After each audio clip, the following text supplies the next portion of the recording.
And now, apropos of what the congressman said, defending the American worker. That's the focus of tonight's angle. My reaction to our interview with President Trump was overwhelming.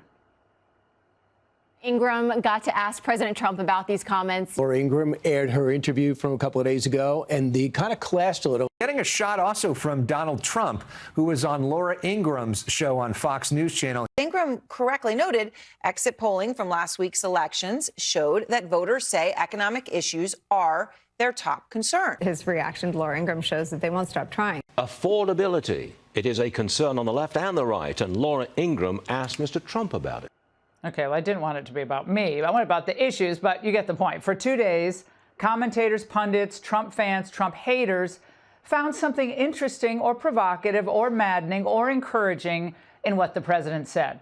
It was about him. It wasn't about me. And that's the way it should be, because for the past decade, Donald Trump has dominated politics worldwide, frankly. He's defied his critics, he's demoralized his opponents, and he's delighted his supporters. Now, remember, 99.99% of politicians would have quietly retired after 2020, but Trump refused to quit because he's not a quitter. That's not who he is. So I found him in this interview more confident, more relaxed, and frankly, a lot more optimistic about his America's future than I've ever heard him before. So for the first time in history, today, the Dow hit 48,000. Well, wait, I thought Trump's tariffs were supposed to tank the equities markets. Come on. But through all the free market globalist caterwauling, he's never wavered from his belief that without tariffs, American workers, American industry, our entire economy would be toast. And I wholeheartedly agree. But there were flashpoints in the interview as well, and that got a lot of buzz. A few areas where we couldn't agree and where his most diehard supporters have a lot more questions, such as the issue of H-1B visas. Now, the president made the point that there are situations where the U.S. may need to bring in talented people from other countries to train Americans for highly technical work that was outsourced decades ago. Conversely, the base believes we have plenty of talent here now, and that importing hundreds of thousands of cheap foreign workers only discourages, especially young Americans, from going into those professions, engineering and other technical positions. Earlier today, the Secretary of the Treasury added some more context. The president's point here is we can't snap our fingers and say, you're going to learn how to build ships overnight. We want to bring semiconductor industry back to the U.S. The president's vision here is to bring in overseas workers where these jobs went. Who have skills. Who have the skills, 3, 5, 7 years to train the U.S. workers. Then they can go home, the U.S. workers fully take over. Well, that certainly seems more reasonable. But again, 5 years, 7 years, 3 years of training, it seemed like a lot. And if the visas were very limited and only for exceedingly skilled work, I guess that would be one thing. But in the tech world, there's a dirty little secret. American companies love laying off Americans for foreigners who will work for 40 to 50% of the wages in some cases. So why did Microsoft need 5,000 H-1B workers in the fiscal year 2025, when around the same time it announced it would be laying off a total of 15,000 workers? And why did Intel need 1,700 H-1B workers in 2025 when it announced that it was canning 2,400 American workers in Oregon back in July? Then, most infamous of all, the curious case of Amazon, which is nixing as many as 30,000 jobs across its corporate and tech sector, but is also the largest U.S. recipient of H-1B visas. And by the way, it wants a lot more. And by the way, going back to 2017, Trump has been leading on this issue. Widespread abuse in our immigration system is allowing American workers of all backgrounds to be replaced by workers brought in from other countries to fill the same job for sometimes less pay. This will stop. That includes taking the first steps to set in motion a long overdue reform of H-1B visas. They should be given to the most skilled and highest paid applicants, and they should never, ever be used to replace Americans. Well, that's the clarity and conviction that got him elected twice. And let's face it, no one in elected office during the past, 50 years has been a better champion for the American worker than Donald Trump. It's not even close, period, full stop. And I fully expect he will honor that distinction for the next 3 years. But there was also more consternation over the approach to allowing Chinese and other foreign students to take spots at U.S. universities. A lot of MAGA folks didn't like that at all. And it's not, by the way, as some Chinese influencers today said on X, I love this, it's not that the MAGA folks, certainly not myself, dislike the Chinese people. It's ridiculous. What they dislike is the Chinese system that represses Chinese people and uses them as human spies and saboteurs. Remember, when the CCP greenlights hundreds of thousands of their people to come study here, they're not sending them so they can learn about the wonders of Western civilization, Plato and Socrates, Greek history, become champions of individual freedom and take that message back home. Come on. They're sent here to do whatever is necessary to learn how to push the People's Republic closer to crushing America, to stealing from us, and for spying on us. But again, for those of us understandably perplexed by some of the president's comments, we cannot forget, what American president has ever been tougher on China than Donald Trump? None. Now, given China's growing strength, that's been amassed over decades of presidents who were out to lunch, President Trump inherited the most challenging situation, I don't think it's an exaggeration to say this, that any president has faced in the last 50 years. He and his entire team are dedicated to countering the Chinese aggression that's building. And we see it in the way they're positioning their naval fleet off of Taiwan. We see it in the way that they're amassing, obviously, their rare earths and so forth. And so we're trying to counter that so we can remain independent and not become a puppet state of the CCP. And of course, at the same time, Donald Trump's trying to balance everything. He's trying to keep the peace and not, in his view, unnecessarily offend Beijing when we still have so many balls in the air.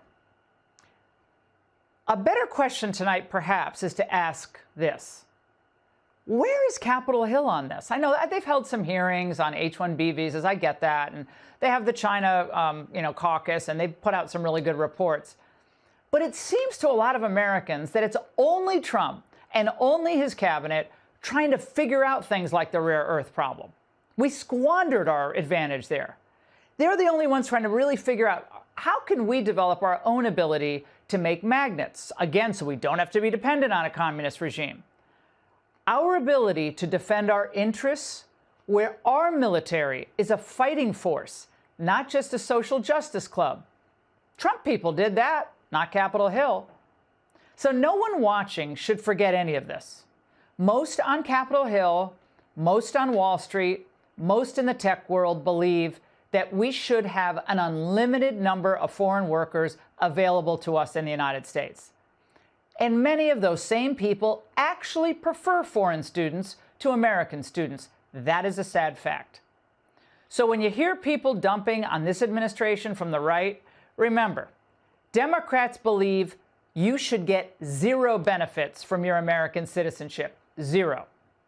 Meanwhile, as we sit in our warm studios, and that's where I am, the president's trying to reindustrialize only the entire United States of America. That's all.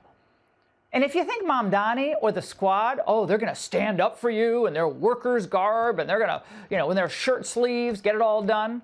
Maybe some of these mouthy new socialist primary candidates, they're going to get it done for you. Well, you haven't been listening to them.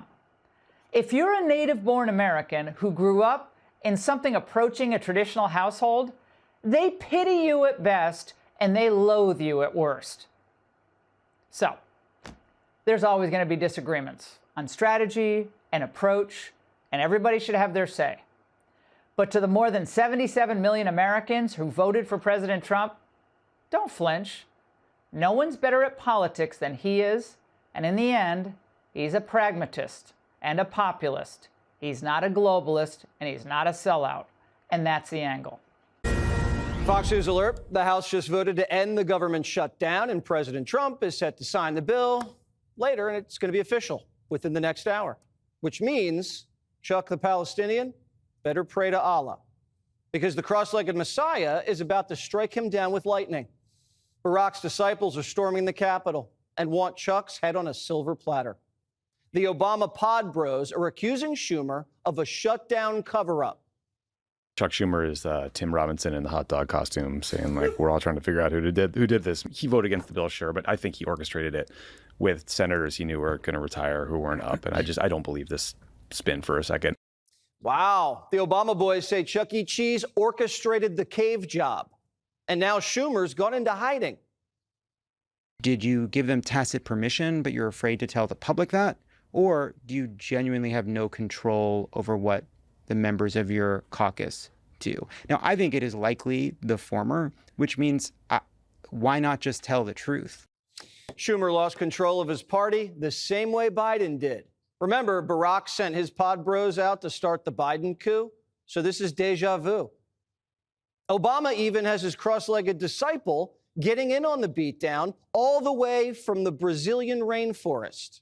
I'm not pleased that in the face of this invasive species that is Donald Trump, who's completely changed the rules of the game, that we're still playing by the old rules of the game. The Obama wings throwing Chuck to the wolves. Nancy's got one high heel out the door. The auto pen's retired to Delaware. Without Barry's protection, the commies are about to feast. AOC licking her chops. There's no one vote that ended this shutdown. We are talking about a coordinated effort of 8 senators with the knowledge of Leader Schumer voting to break with the entire Democratic Party in exchange for nothing. Cortez just accused the most powerful Democrat in Washington of being a sneaky little rhymes with itch. This would never happen between Nancy and Chuck. But Hips has lost control. He can't control his caucus, and Chuck can't control his. Now the squad's throwing around the B word.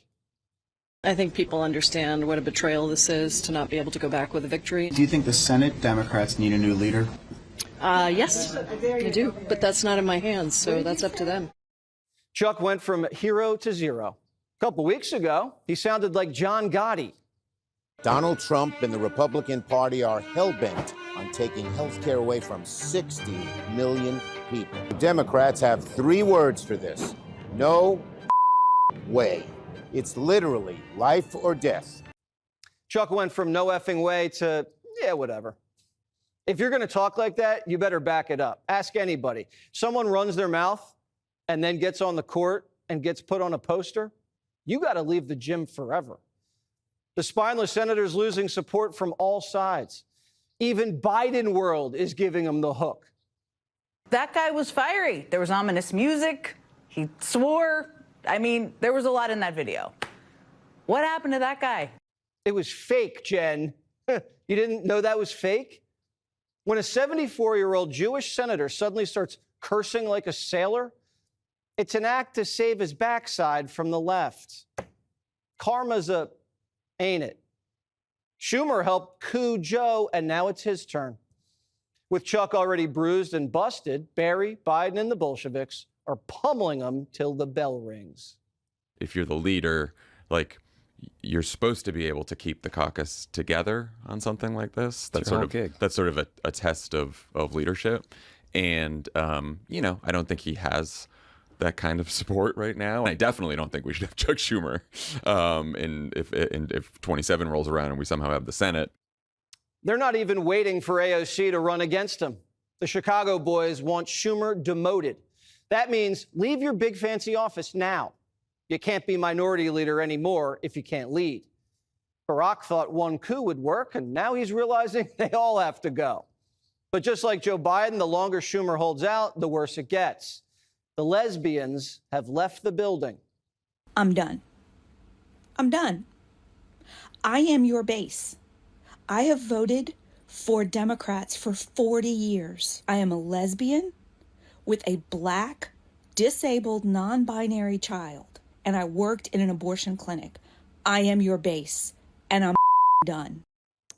A lesbian with a Black, disabled trans baby? and she works in an abortion shop. If you've lost her, it is over. Democrats are reliving the Biden nightmare. Now the media is asking, do you have confidence in Chuck Schumer's leadership? Do you have confidence in Schumer's leadership? Yes, I do. I voted for him. He's a good leader. And the notion that Chuck Schumer should be able to control or corral Senate Democrats is sort of laughable. I don't need his permission to do what's right for Virginia. Schumer has managed to do the impossible. He's lost clout in the Senate, and he's lost his base. Now the traitorous eight is in the crosshairs. The so-called nipple Nazis calling for regime change. The Democratic Party at the leadership level has really just become entirely feckless. It is the fact that it is just an element of leadership that is in control of the party at this moment in history that is failing to do any of those things. And we got to get rid of them. They have to go. You know who agrees with the so-called nipple Nazi? The Congresswoman from Queens, who was told by Nancy Pelosi years ago not to make mischief inside the tent. But Nancy's out of commish. So AOC put the word out to every Bolshevik in America, run, Forrest, run.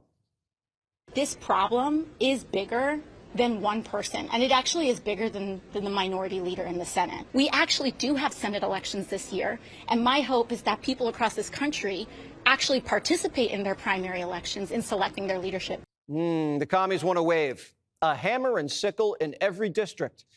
Bernie said it. 40 senators are just too moderate. He wants them primaried and gonzo. Same thing in the House. Jerry Nadler has soiled his last trouser and isn't running for re-election.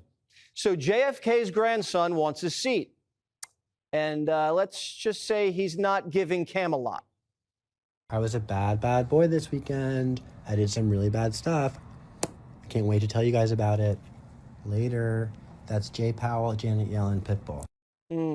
He's 32, and his only real job was working for Vogue. He's as qualified as Mondami, so why not? This is what the Democrat Party's turning into. The Kennedys are putting on lipstick, and the new Messiah wears a pantsuit. Jasmine Crockett is actually what the Democrats should be leaning into, because she is a phenomenal messenger. And some people just got it. Like, some people just have a different anointing on them. She is the most effective messenger that the Democratic Party has right now, and they need to be using her as a Trojan horse. I don't think Charlemagne knows what a Trojan horse is. Crockett's supposed to jump out of the Trojan horse, not be one. Anyway, but Trader Kane's putting lipstick on a pig. It doesn't seem like some of the party is just angry about this. It seems like this is ripping the party apart at a time where it felt like the party was coming back together post-elections. Can I just say, ripping the party apart? I think you're over-dramatizing this. I mean, I know the news business is to try to make everything like the biggest crisis. Did Kane just say a woman was being dramatic? Careful, buddy. You're already on thin ice. Hips isn't calling it a crisis either. He says the shutdown was a win. Over the last several weeks, we have elevated successfully the issue of the Republican health care crisis, and we're not backing away from it. If this was a win, why does everybody want Schumer's head to roll? Democrats are in such a free-for-all. All they could do to distract from the Schumer shutdown cover-up is leak Epstein emails. So they're going to force a vote to release everything the government has on Jeffrey Epstein. We need to respect tribal sovereignty in our environment. We need to stand up for LGBTQ+ rights, because that's what the American people expect us to do. Fight for them. That is why I will sign the discharge petition right now to release the Epstein files. Democrats are fighting harder for the Epstein files than they did to pay the troops. And the House just got their hands on about 20,000 Epstein emails. And what's the first thing Democrats did when they woke up? They leaked 3, just 3, out of 20,000, and it backfired. Did the president ever spend hours at Jeffrey Epstein's house with a victim? These emails prove absolutely nothing other than the fact that President Trump did nothing wrong. I think it's a question worth asking the Democrat Party, and you should all go ask them after this briefing, of why they chose to redact that name of a victim who has already publicly made statements about her relationship with Jeffrey Epstein and is unfortunately no longer with us. That's right. Democrats redacted a woman's name and called her victim, but the victim's dead. Her name is Virginia, and she already testified under oath that Trump did nothing wrong. What a sleazy leak while they're shutting down the government to give illegal aliens health care. They're all getting paid. They're all allowed to insider trade. These are the kinds of swampy tactics that make us lose all respect for these freaks. They create a crisis, so no one gets paid, people can't eat, and no one can fly. And now they're like, oh, here's a fake Epstein email. What a joke. You know, the Democratic Party's socialist core is ready to make Chuck walk the plank. Mark my words, it is officially pretty much over for poor Chucky Schumer. His days as Senate leader, they are definitely numbered. Also tonight, we'll be joined by our FBI Director, Kash Patel, cleaning up the swamp and taking a sledgehammer to America's enemies. We have a lot to discuss in just a few minutes. And, yep, the Democrat that literally kissed Jasmine Crockett's feet. But later, also, shocking video from San Francisco, a light rail driver appearing to fall asleep at the wheel at a high rate of speed, leading to a very scary, very dangerous situation for passengers. But first, thanks to the Republican Party, President Trump, and a tiny handful of Senate Democrats, the shutdown ends tonight. In exchange, Democrats got a whole lot of nothing except, well, hurt feelings and a lot of finger pointing and a lot of anger amongst themselves. In fact, the thought leader of the Democratic Party, which we all know is Congresswoman Alexandria Ocasio-Cortez, she's now seething with rage. Take a look. I think it's important that we understand that this is not just about Senator Schumer, but that this is about the Democratic Party. Senator Schumer, there's no one vote that ended this shutdown. We are talking about a coordinated effort of 8 senators with the knowledge of Leader Schumer voting to break with the entire Democratic Party in exchange for nothing. You have to ask yourself, how much longer were they willing to deny people that need SNAP benefits, 42 million Americans, those benefits? How much longer were they going to allow chaos at our nation's airports? How much longer would they ask hardworking employees, ICE agents, to work for free? And as for her thoughts about Schumer, who orchestrated this entire political stunt, let's just say she's not exactly rushing to his defense. Take a look. Congresswoman, you mentioned Schumer stay as minority leader? I think what is so important for folks to understand is that this problem is bigger than one person, and it actually is bigger than the minority leader. And I think what's important is that we understand that this is not just a leader is reflected as a reflection of the party, and Senate Democrats have selected their leadership to represent them. And so the question needs to be bigger than just one person. All right. And she's also said, now time for the old guard to go. In other words, AOC blaming Schumer and the rest of that old guard. No room for bipartisanship in the new radical Democratic Socialist Party. If you look on social media, if you listen to most of the Democratic lawmakers, they were all dead set on keeping this shutdown going indefinitely, no matter, who is facing hardship. And that was impacting millions of Americans. Now, the party of compassion, the Democratic Party, that's what they tell us, the party of hardworking men and women that didn't vote for no tax on tips, overtime, Social Security, or the largest tax cut in history, they wanted to use leverage. They wanted their demands met. And they wanted, above all else, not to in any way give the president a win. Is that what it was about? Ego? Because you didn't win anything. Now, I warn you, this is a preview of coming attractions. This is your modern Democratic Party. Hakeem Jeffries has yet to see the writing on the wall. He's proud of the Democrats, this performative shutdown. He's ready to receive his participation trophy. Take a look. What do you think, Leader Jeffries? Do you agree with Ro Khanna? Do you think Schumer should be replaced? Leader Schumer did not bless this agreement. He voted against it. And of course, Senate Democrats who voted no have made that clear. And what we've seen from Senate Democrats over the last 7 weeks has been part of a valiant fight that we have waged together. All right, to recap, Democrats block poor American families from receiving food stamps. They cut off paychecks to FAA employees. They caused thousands and thousands of flight delays and cancellations. Federal law enforcement officials, other government workers also went without pay. Democrats even tried to prevent our troops from getting paychecks. If not for President Trump, if not for the generosity of one billionaire, their pay would have been totally cut off. And for what? Nothing. The world record for government shutdowns, the longest ever? Okay, you can put that in the Guinness Book of World Records. But according to several Democrats, it was all totally worth it. Really? Take a look. Is the shutdown worth it? Yeah, I think so. I hate it. But yeah, it was worth it, definitely. We got people to pay attention to the fact that this is a traumatic, in many cases, life or death situation for people all over this country. Was the shutdown worth it? I think it was, because I think the perception, we made it clear that this, not just the healthcare issue, but the whole issue. It was their bill. They put in the plan for it to expire. It was supposed to be temporary. And if it's the Affordable Care Act, why do you need government subsidies to begin with?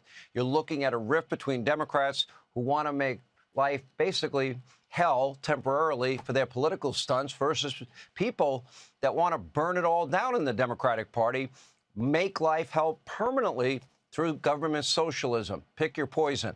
Now, thankfully, President Trump is your president. Republicans maintain small majorities in the House and Senate.